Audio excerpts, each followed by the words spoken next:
Samantha was sitting next to her mother and was frightened by how quickly the wagon was going. Her daddy was scaring her as he was shouting for them to stay down. The two of them were in the wagon bed, behind various boxes her daddy was planning on selling at the village. She was feeling confused because her parents told her that traveling with other merchants would mean that people wouldn't attack them. Now, they were trying to get away from evil men who were shooting arrows at them. "Darn those Lunar Empire soldiers," her daddy shouted out as he whipped the horses to go faster. "Father, they're getting closer and I'm about to run out of bolts," shouted Samantha's older brother, Jake. Her father started to swear after hearing Jake. Looking back at him, her father yelled out, "Start throwing out the boxes and try to trip those Empire scum. We're going to need to make this wagon lighter if we're going to make it to the village. We just need to make it to the village. There's an outpost there, so they'll be able to handle these scum." A bolt suddenly struck close to where her mother's leg was. Even though they were huddling and trying to make themselves a small target, they were almost able to hit her mother. Her mother screamed in fright after seeing how close the bolt lodged itself into the back of the wagon. "Mommy, I'm scared!" Samantha cried out to her mother, burying her face into her mother's arms. Her mother patted her head and tried to say in a firm voice, "It'll be alright, my baby. Daddy will get us to the village and we'll be safe." From the way her mother was talking, she could tell that they were probably going to be caught by the bad men. She cried, not wanting to think about what was going to happen.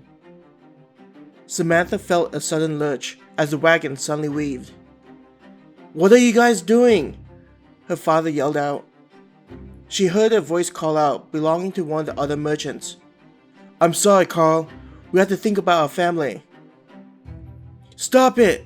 You're going to make the horses trip if you keep tossing your boxes." Her daddy tried to reason with them. There was another lurch of the wagon as it probably tried to dodge another box the merchant was throwing. Just as she thought they were okay, she heard her dad yell out, "Brace yourself!" and felt the wagon tip over. It felt like the world had suddenly flipped upside down and all of them were flung out of the wagon. Her mother held on to her as she suddenly felt the two of them hit the grassy ground. They slid several feet before finally stopping. The entire world felt like it was spinning out of control and her whole body hurt. Samantha didn't know how long she laid there, but she heard her family calling out to one another. "Baby, are you alright?" She heard her mother's voice, but could only make out a couple of words. "Mommy, what happened?" She tried to speak, but it felt like her mind was full of wool. The world was starting to stop spinning, and as she got up, she saw her brother and father holding a sword. The bad men that were chasing them were slowly approaching them on their horses. "Seems like all of them survived," yelled out the man in the front, while the other men were laughing. "I was worried that I was going to have to make love to a corpse today." This got the other men to laugh louder. She couldn't understand why there were such evil people. "It's going to be okay. Mommy will protect you," her mother said to her. The arms that held her were shaking in fear, or maybe that was her. "Molly, Jake and I will hold them off. You need to take Samantha and run to the village," her daddy yelled back at her mother. "Tom, I won't leave you," her mother cried out. "Darn you, woman! For once in your life, will you just do as I tell you? We'll be okay and see you in the village," her daddy screamed out. "Mother, please, for all that is pure in this world, listen to what Father is saying. We will see you in the village. You can't let these savages have Samantha." Jake tried to reason with her. Samantha felt teardrops falling on top of her head as her mother started to cry and began to get up. She stumbled for a second, and when Samantha looked, she saw a large patch of blood on her mother's skirt. Her mother turned her around and looked straight into her eyes and said, "Samantha, your mommy, daddy, and Jake love you very much. Can my baby be a big girl for mommy?" Her mother was sobbing with tears streaming down. "Can you? My big girl? I need you to run towards the village. The strong knights will protect you. Listen to your mommy, okay? We'll see you at the village after Daddy and Jake beat the bad men." Shaking her head, Samantha yelled, "No, Mommy, I don't want to go. I want to stay with everyone." Samantha knew that her mother and everyone was lying, and if she left, then she would be all alone. "Who the hell are you?" one of the men in the back yelled out. Both Samantha and her mother looked back to see what was happening. Behind the evil men, there was a beautiful carriage with a scary dragon in front. She was frightened that this was an evil person that was with the wicked men. In the stories, knights would ride on pretty white horses, not have a scary dragon. When the carriage stopped, everyone was looking at it. Slowly, a door opened and out came a beautiful lady in a pretty maid outfit. It looked like she was holding the door open and bowing her head, her back towards them. A man who looked a little older than her brother came out wearing weird clothes. Walking a little bit away from the carriage, the man looked around and acted like he was coming in for a picnic, just enjoying the beautiful weather. How could the man not see the bad men with swords right there? "Hello there," the man called out to all of them, looking completely relaxed. Behind him, another beautiful lady came out, but she was wearing a leather outfit. Behind her, an additional lady stepped out, but she looked like she was just a regular village lady, like her mother. Standing behind them were 3 pretty maids in a line. Maybe they did come for a picnic, Samantha thought to herself.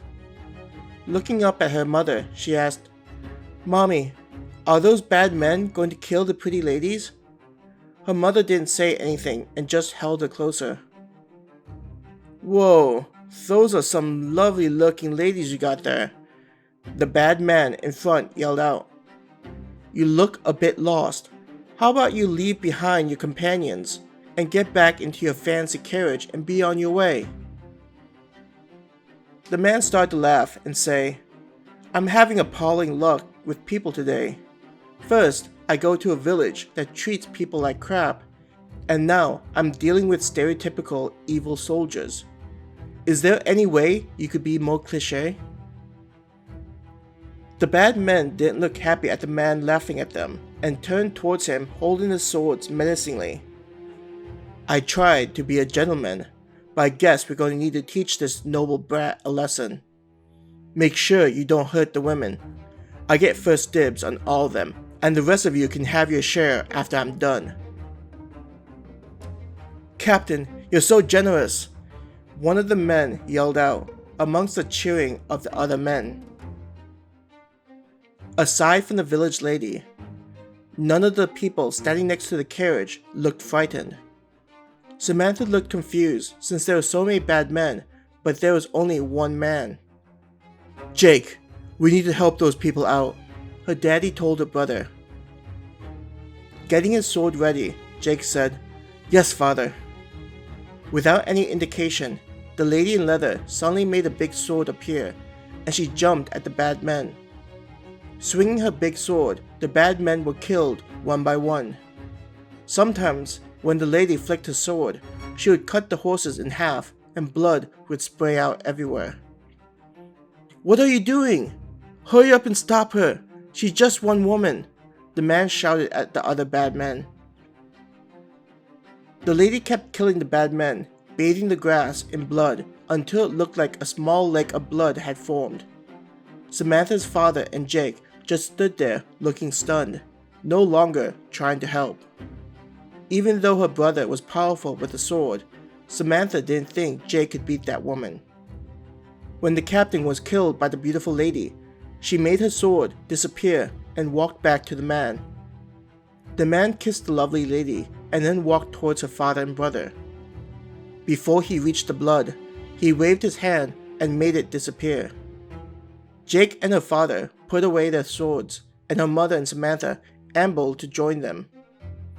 When her father looked back at them to make sure they were okay, he saw her mother's injury. Her mother seemed very pale and leaned heavily on her. Samantha, being a big girl, did her best to support her mother. When the man came closer, followed by the pretty ladies, he said, "Oh my, that looks pretty serious. If you don't get her some medical attention quickly, I don't believe she's going to make it. I hope that one of you is a doctor, considering how the nearest village is still ways away and too far for her. At the rate she is bleeding, I estimate she'll pass away in less than an hour. So I advise you to act with haste." "My lord, please, would you be willing to take my wife in your carriage to the village? If it's payment, I have the money to pay. I beg you, my lord." Samantha's father sobbed, pleading to the young lord. The young lord tilted his head as if considering it, looking as if this whole situation was a hassle, and coldly said, "I don't feel like doing that." Her father dropped to his knees and pressed his forehead to the ground and begged, "My lord, I will do anything if you can save my wife. Please." Looking bored by the spectacle of her father kneeling in front of him, he merely said, "How about I do this instead?" and just raised his hand and snapped his finger.